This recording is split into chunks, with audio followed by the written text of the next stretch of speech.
1945년 8월 6일 일본 히로시마에 미국을 비롯한 연합군이 원자폭탄을 투하해서 히로시마가 초토화되었습니다. 그래도 일본이 반응이 없자 3일 후인 1945년 8월 9일 나가사키에 원자폭탄을 투하했습니다. 이렇게 8월 6일, 8월 9일 3일 간격으로 히로시마와 나가사키에 원자폭탄을 투하함으로 일본이 쑥대밭이 되었습니다. 그로부터 6일이 지난 1945년 8월 15일 일본 천황이 아무 조건 없이 무조건 항복을 선포했습니다. 그리고 일주일 후 9월 2일 아무 조건 없이 항복한다는 항복 문서에 사인을 함으로 일본은 완전히 패전을 인정하게 됩니다. 그래서 8월 15일 일본 천황이 무조건 항복을 선포한 1945년 8월 15일 우리 대한민국이 그렇게도 바라던 해방, 광복이 이루어졌습니다. 우리가 한 것은 아무것도 없습니다. 독립군을 곳곳에 파송하여 게릴라전처럼 일본군과 싸운 우리 조상들의, 우리 선배들의 노고와 수고는 인정합니다.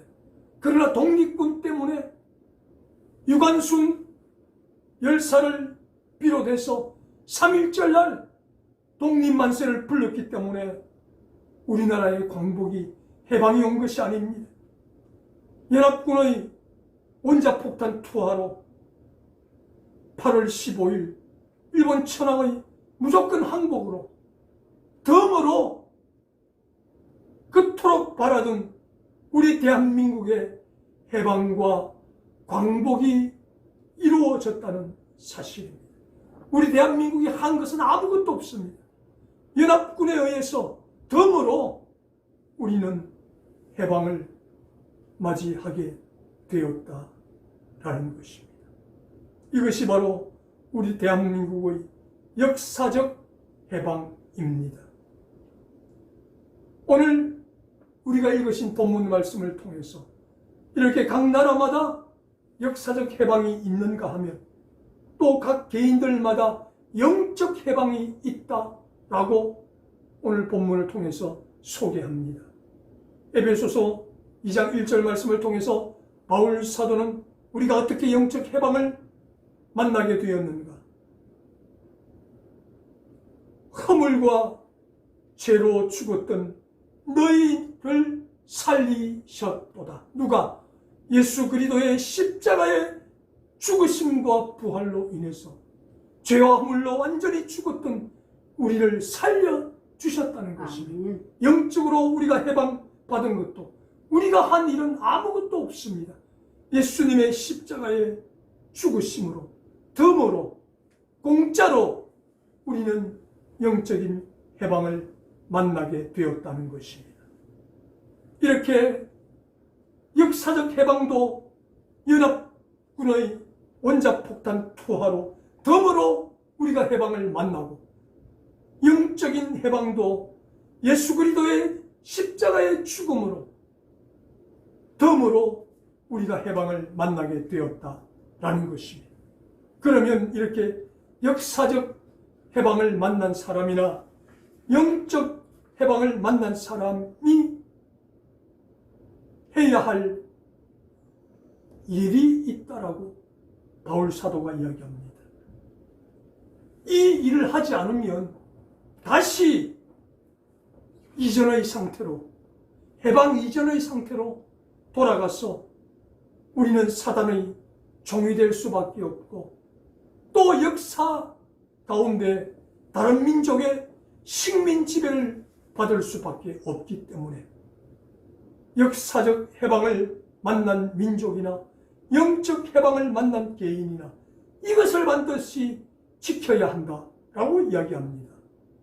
무엇을 지켜야 하는가? 첫 번째 13절 말씀을 통해서 죄와 사방으로부터 자유를 누려야 다시 사망의 종이 되지 않고 사단의 종이 되지 않을 수 있다라고 그렇게 교훈을 합니다. 자유를 누려야 한다. 무슨 자유입니까? 예수님의 십자가의 은혜로 죄와 허물로 영원히 죽었던 우리를 살리셨기 때문에 이제 예수의 십자가의 피 공로로 말미암아 우리는 세상의 종이 아니라 사단의 종이 아니라 하나님의 자녀로서 자유를 누리면서 살아야 한다. 이것을 우리의 입술로 선포하고 고백해야 된다라고 그렇게 교훈을 들려주고 있습니다.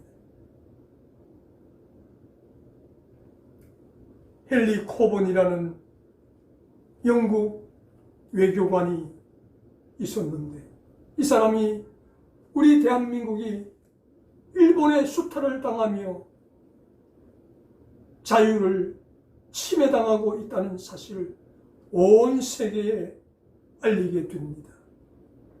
그러자 세계 각국 나라들에게 로비를 벌이던 일본 때문에 일본으로부터 돈을 받고 일본이 우리 대한민국을 수탈하고 강제 침략하고 하는 것을 눈 감아주던 세계가 이 헨리 코본이라는 사람이 일본이 강제적으로 대한민국을 수탈하고 자유를 빼앗고 있다라고 고소 고발함으로 말미암아 정년을 채우지 못하고 강제적으로 공직에서 물러나는 아픔을 겪어야 했습니다. 이렇게 우리 대한민국의 자유를 위해서 세계 피부도 다르고 언어도 다른 수많은 사람들이 자유를 얻도록 하기 위해서 노력했기 때문에 우리의 자유가 지금 주어졌다라는 사실입니다. 미국 오클라호마 주립대학교에서 15살 되는 침팬지를 붙들어 가지고 그에게 언어를 가르쳤습니다. 혼신의 힘을 다해서 140개 단어를 가르치고 난 이후에 완전히 이 침팬지가 140개의 단어를 인지하고 난 후에 그 140개의 단어를 조합해서 맨 처음 무슨 말을 하는가 한번 알아보자. 그렇게 해서 침팬지에게 너가 지금 140개의 단어를 알고 있는데 이 단어를 가지고 하고 싶은 말을 한번 해보라. 그렇게 침팬지에게 말할 기회를 주었습니다. 그랬을 때 이 침팬지가 제일 먼저 한 말이 무엇인가 하니까 Let me out! 나를 놓아달라! 나에게 자유를 달라! 그렇게 침팬지가 제일 처음 내뱉은 말이 자유를 달라는 것이었습니다.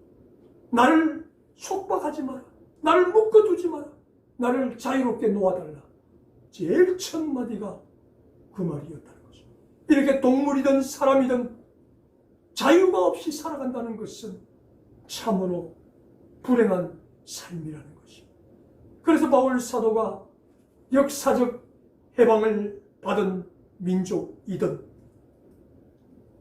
예수 안에서 영적으로 해방을 만난 사람이든 간에 범사에 이 자유를 누리지 않으면 이 자유를 다시 빼앗기게 되어 있다 라면서 자유를 누리는 삶을 살아야 된다고 우리 모두에게 교훈합니다. 자유를 누려야 된다는 이 말은 하나님 제 힘으로 한 것은 아무것도 없습니다. 모든 것이 하나님의 은혜입니다. 죄와 허물로 죽었던 우리를 예수님의 십자가의 보혈로 우리를 살려주시니 감사합니다. 그러니 앞으로 남은 나의 생에 주와 복음을 위해서 살겠습니다. 이렇게 고백하는 것이 주 안에서 자유를 누리는 삶이라는 것입니다. 아멘. 우리의 역사적 해방도 마찬가지입니다. 하나님, 우리 대한민국이 1945년 8월 15일 일본 천황의 무조건 항복으로 말미암아 우리가 덤으로 공짜로 민족의 해방과 자유를 얻었습니다. 우리 대한민국의 해방도 하나님의 은혜입니다. 하나님, 이렇게 주신 귀한 자유를 방종하지 말고 선용하며 살아가기를 원합니다. 항상 우리 대한민국의 해방을 주신 분은 하나님이심을 잊지 않고 살아가기를 원합니다. 아멘. 이렇게 역사적 해방도 하나님의 은혜요. 우리의 영적인 해방도 하나님의 은혜라는 것을 기억하고 하나님의 은혜 안에서 자유를 누리며 살아가는 저와 여러분 될 수 있기를 주님의 이름으로 축복합니다. 아멘. 두 번째로 바울 사도가 이야기합니다. 이렇게 하나님의 은혜 안에서 자유를 누리는데 구체적인 자유의 모습이 무엇인가? 13절 말씀에 그러나 그 자유로 육체의 기회를 삼지 말고 오직 사랑으로 서로 종노릇 하라. 아멘. 사랑으로 서로 종노릇 하라. 그렇게 우리에게 교훈을 들려주고 있습니다. 이 말씀의 의미는 우리가 주 안에서 자유를 누리되 사랑으로 종노릇 하라. 사랑으로 왕노릇 한다. 이것이 종노릇의 원문의 뜻이라는 것입니다. 그래서 우리가 자유를 누리되 그냥 말로만 내 뜻대로 자유를 누려서는 안 된다는 것입니다. 하나님께서 우리에게 주신 사랑으로 자유를 누려야 된다는 사랑과 수고와 봉사와 헌신으로 하나님께서 우리에게 주신 자유를 누려야만 이것이 하나님께서 우리 개인에게 주신 영적인 자유를 누리는 참 모습이다라고 바울 사도가 우리에게 교훈을 들려주고 있습니다. 구두 수승공으로 살아가던 D.L. 무디가 어느 날 자기 동네에서 열리는 부흥 집회에 참석하게 됩니다. 자기는 가난하고 배운 것도 없고 아무것도 가진 것이 없는데 나 같은 것이 하나님을 믿고 있긴 하지만 하나님을 위해서 무엇을 할 수 있겠는가? 그런 자괴감으로 늘 짓눌리며 살아왔습니다. 그런데 이날 부흥회의 강사로 나섰던 베네스 할렐이라는 영국 목사님이 설교 시간에 설교 중에 이런 말을 합니다. 사랑하는 여러분, 우리 하나님은 지금도 온전하게 하나님께 헌신하는 사람을 찾고 계십니다. 그래서 그 헌신하는 사람을 찾으시면 그 찾으신 헌신하는 사람을 통해서 하나님의 위대한 일을 하시고 위대한 일을 맡기십니다. 라고 설교를 합니다. 이때 D.L. 무디 그 어린 소년이 이 베네스 할례를 이 목사님의 설교를 듣고, 그래, 나는 지금 나이도 어리고 가난하고 가진 것도 없고 배운 것도 없지만 하나님께 온전히 헌신하며 하나님은 헌신하는 그 사람을 통해서 위대한 일을 하신다고 하니 하나님, 부족하지만 온전히 저의 전 생애를 하나님께 헌신하겠습니다. 그날 그 밤에 결단하고 하나님을 위해서 헌신하기로 결심을 합니다. 이렇게 가진 것, 배운 것 아무것도 없지만 오직 하나님을 사랑하고 하나님께 헌신하겠다는 그 다짐을 보시고 하나님께서 이 D.L. 무디를 위대한 하나님의 사람으로 사용하셨습니다. 그래서 무너져가는, 꺼져가는 그 복음의 불빛 아래 D.L. 무디를 통해서 그 복음이 다시 타오르게 하시고 미국 그리고 영국, 세계 100만 명의 불신 영혼을 하나님 앞에 돌아오게 하는 위대한 설교자로 쓰임받게 하셨다라는 것입니다. 이렇게 바울 사도는 왜 하나님께서 여러분에게 영적인 해방을 주셨는지 아느냐고, 왜 대한민국에게 그러한 역사적 해방을 주셨는지 아느냐고 질문합니다.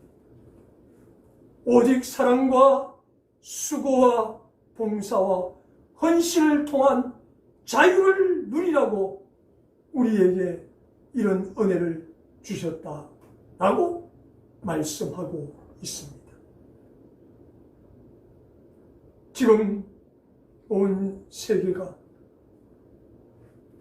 바이러스의 공포와 두려움 속에 살아가고 있습니다. 거기다가 많은 나라들이 전쟁을 통해서 고통을 당하고 있습니다. 우리는 이렇게 8.15 광복을 만나고 영적인 해방을 만나서 자유를 누리고 있지만 지금 현재 오늘까지 우크라이나를 비롯해서 26개국이 전쟁을 치르고 있습니다. 또 나라 안에서 진보와 보수, 여와 야가 나뉘어서 민족끼리 총뿌리를 겨누며 내전을 경험하고 있습니다.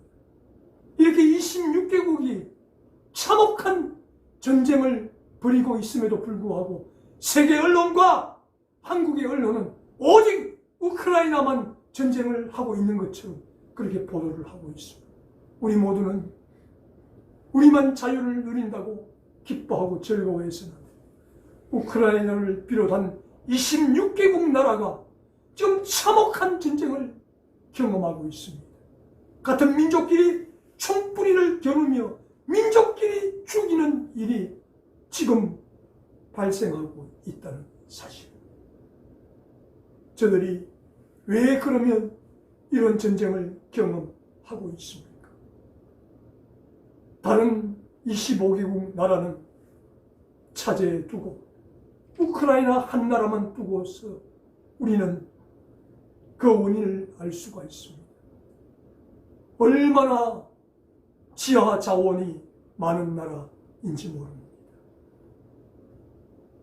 그렇게 비옥한 땅을 가지고 있으면서 온갖 음란과 도박과 마약 이런 것들로 가득 차 있는 그런 흉악한 나라였습니다. 모든 조건들이 다 갖추어져 있음에도 불구하고 국민들이 게을러서 자기들이 가지고 있는 자원을 가지고 활용할 줄 몰랐습니다. 오직 스포츠 도박을 통해서 1억 천금을 꿈꾸고 마약을 팔아서 온 우크라이나 국민이 마약 중독으로 치닫고 있었습니다. 이런 나라를 하나님께서 어떻게 더 이상 지켜볼 수가 있겠습니까? 그러면서도 그들은 예수를 믿는 나라라고 이야기합니다. 예수 믿는 나라에 그런 음란이 가득 차고 있고 스포츠 도박이 가득 차서 집을 담보로 도박을 해도 받아주고 인신매매를 하여서 사람을 팔아넘기고 하는 일들이 우크라이나에 넘쳐나는 그 모습을 보면서 하나님께서 러시아라는 나라를 통해 전쟁을 경험하게 하셨다는 것입니다.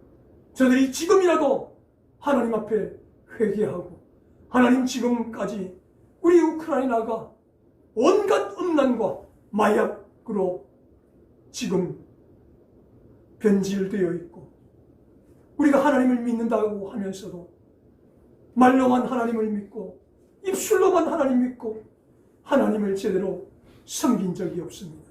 하나님 우리 우크라이나를 용서하시고 우리 우크라이나를 불쌍히 여겨달라고 기도하고 회개하면 어쩌면 다시 한번 하나님께서 우크라이나에 기회를 주실지 모릅니다. 세계가 아무리 그들에게 많은 구호품을 가져다 주고 그들을 돕는다 해도 그들이 본질적으로 변하지 않는 이상 우크라이나는 희망이 없습니다. 하나님께서 이 역사적 해방을 주실 수 있도록 그들 나라가 먼저 스스로 하나님 앞에 회개를 해야 된다라는 것입니다. 그래서 우리 대한민국도 마찬가지입니다. 하나님께서 1945년 8월 15일 역사적 해방을 주시고 우리에게 영적인 해방을 주신 이유는 우리가 그냥 내 욕심대로 내 생각대로 자유를 누리는 것이 아니라 사랑과 수고와 봉사와 헌신을 통한 그런 자유를 누리기 위해서 우리에게 귀한 은혜를 주셨다는 사실을 기억하고 저와 여러분 항상 하나님 앞에서 사랑과 수고와 봉사와 헌신을 아끼지 않는 우리 모두가 될 수 있기를 바랍니다. 아멘. 그래서 D.L. 무디처럼 가진 것은 없지만 배운 것은 없지만 오직 하나님께 헌신할 때 하나님께서 그 헌신을 받으시고 D.L. 무디를 위대한 세계적 부흥사로 전도자로 사용하셨던 것처럼 저와 여러분의 사랑과 수고와 봉사와 헌신만 있다면 하나님께서 저와 여러분을 통해서도 하나님의 역사를 이루신다는 사실을 기억하고 내 생각대로 내 육신의 생각대로 자유를 누리는 것이 아니라 말씀대로 하나님의 뜻 안에서 자유를 누릴 수 있는 우리 모두가 될 수 있기를 주님의 이름으로 축복합니다. 아멘. 마지막으로 바울 사도가 이야기합니다. 만약 이렇게 우리가 말씀 안에서 하나님 안에서 자유를 누리지 못하면 어떻게 되는가? 오늘 본문 14절 말씀을 통해서 호시탐탐 우리를 노리고 있는 사단이 이 자유를 다시 빼앗아가고 다시 우리를 사단의 종으로 삼을 것이기 때문에 우리는 절대로 이렇게 하나님께서 우리에게 십자가의 죽음으로 공짜로 덤으로 주신 이 자유를 빼앗기지 않기 위해서 사랑과 수고와 헌신과 봉사를 아끼지 않아야 된다고 이야기합니다. 하나님께서 우리 대한민국 위에도 이렇게 위대한 해방을 주셨고 저와 여러분에게도 귀한 세상 그 무엇과도 바꿀 수 없는 해방을 주셨는데 우리가 사랑과 수고와 봉사와 헌신을 하지 않으면 이 자유를 사단이 빼앗아가고 우리의 역사를 통한 자유도 빼앗기게 되어 있으므로 우리가 이 자유를 빼앗기지 않기 위해서라도 사랑과 수고와 봉사와 헌신, 하나님 말씀 안에서 자유를 누려야 한다라고 그렇게 교훈을 들려주고 있습니다. 그런데 우리가 살아가고 있는 이 세상은 어떤 세상입니까? 한마디로 포스트 모던 시대를 우리가 만나고 있습니다. 포스트 모던이라는 말은 기준이 없다 라는 말입니다. 전통적으로 귀하게 내려오고 있는 우리의 관습, 우리의 기준, 이것을 다 무너뜨리고 해체하는 시대라는 것입니다. 그래서 이 세상은 이제 전통도 필요 없고 기준도 필요 없고 가치도 필요 없다. 오직 내가 기준이다 라는 사상이 온 세상을 지배하고 있습니다. 그래서 78억 인구가 살아가고 있는데 옛날에는 단 하나의 기준과 가치, 전통을 78억이 따르면 아무 문제 없이 세상은 유지될 수 있었습니다. 그런데 지금은 78억 개의 기준과 전통이 온 세상을 혼란하게 만드는 시대를 우리가 살고 있다라는 사실. 그래서 보수주의 신학자 미국의 라인홀드 니버 박사는 이야기합니다. 죄의 가장 큰 특징이 무엇인가? 자만이다. 자만. 자만이 바로 죄의 특징인데 자만이 무엇입니까? 나 스스로 무엇이든지 할 수 있다. 이것이 자만이라는 것입니다. 그래서 이 자만이 온 세상을 지배하고 있는 시대를 살고 있다고 라인홀드 니버가 이야기를 하고 있습니다. 이제 오늘 우리는 갈라디아서 5장 13절에서 17절까지 말씀을 통해서 바울 사도가 말하는 영적인 해방을 누리는 자의 모습에 대해서 살펴보았습니다. 그러면서 오늘은 일본 천황이 원자폭탄 2번의 투하로 무조건 항복을 함으로 우리 대한민국이 덤으로 공짜로 해방을 맞은 지 77주년이 되는 날이기도 합니다. 그래서 오늘 우리는 동시에 광복 77주년 해방과 예수님께서 우리의 죄와 허물을 위해서 십자가에 죽으심으로 우리를 살리신 영적인 해방, 두 가지를 동시에 만나는 체험을 하는 시간을 우리가 가지고 있습니다. 그래서 우리 대한민국도 마찬가지고, 그리고 예수님의 십자가의 죽음으로 영적인 해방을 맞은 우리도 마찬가지고, 우리가 해방을 맞은 자답게 이 원칙을 지키며 살지 않으면 우리의 해방은 다시 빼앗기게 되어 있기 때문에 반드시 이 원칙을 지켜야 한다는 바울 사도의 교훈을 살펴보았습니다. 어떤 교훈입니까? 예수 안에서, 말씀 안에서 사랑과 수고와 봉사와 헌신을 통한 자유함을 누려야 됩니다. 내 힘으로 한 것은 아무것도 없다. 오직 하나님의 은혜로 오늘 우리 교회가 있고, 오늘 우리 가정이 있고, 오늘 우리 가족이 있고, 오늘 내가 있다. 이 고백을 해야 이 자유를 빼앗기지 않고 누릴 수 있다라고 교훈을 하고 있습니다.